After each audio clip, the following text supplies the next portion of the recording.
Salut à toi, bienvenue dans cette nouvelle vidéo. Je suis Anaïs, la créatrice de la méthode CAP Booster. Alors avant de commencer, n'hésite pas à t'abonner à notre chaîne YouTube et à rejoindre notre groupe Facebook. Bienvenue sur cette vidéo pour apprendre à faire un cornet. Pour ça, j'ai besoin d'un papier que j'ai coupé en triangle rectangle. Alors il y en a des déjà faits comme celui-là, mais du papier cuisson que vous coupez, c'est très bien à faire aussi. Donc moi je suis droitier, si vous êtes gaucher, du coup vous ferez à l'inverse. Pour ça déjà en fait je vais tenir mon papier comme ça, donc mon triangle ici, mon angle droit pour moi à droite parce que je suis droitier, sinon encore une fois l'inverse pour les gauchers. Et en fait je vais venir pincer avec mon pouce et mon index à environ les 2/3, ici. Après je vais prendre cette petite pointe et je vais venir en fait rouler pour avoir un triangle, pour avoir un cône en fait.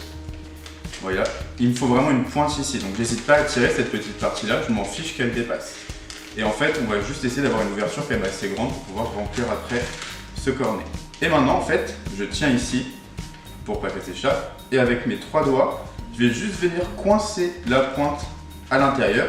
Et maintenant, je vais pouvoir juste faire rouler. Donc, le but, c'est de rouler jusqu'au bout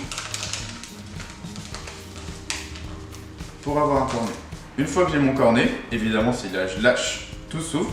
Donc, pour le bloquer, je vais prendre la petite pointe, donc la fin, que je vais mettre à l'intérieur et que je vais venir pousser au maximum pour bien coincer. Et là, je peux lâcher mon cornet. Il tient.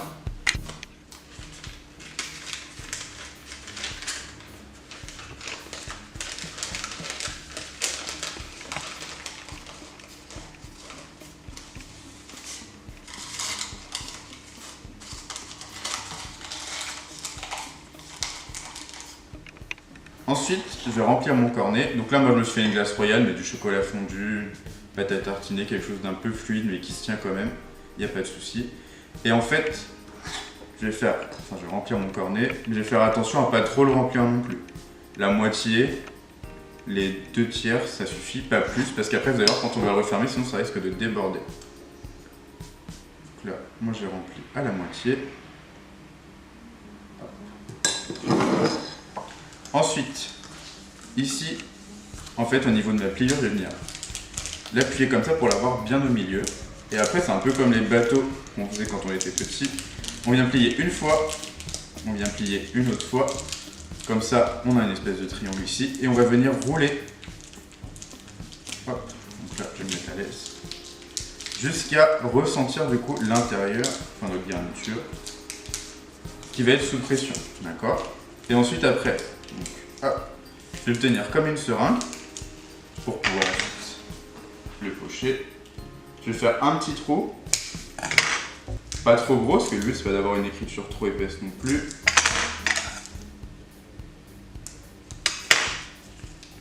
Il faut juste que ça passe. Voilà. Et ensuite, donc je tiens vraiment comme une seringue, c'est ici qui va appuyer. Si jamais je sens que ça continue, enfin que ça ne coule plus, je resserre encore à nouveau. Hop.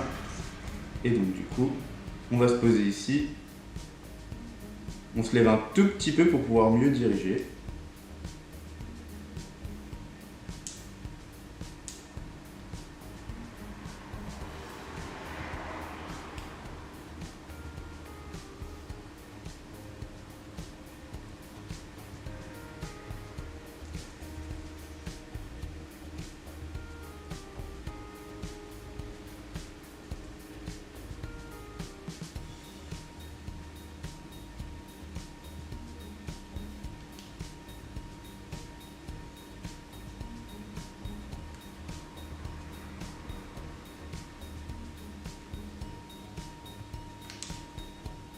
Hop, n'hésite pas à venir rectifier si besoin.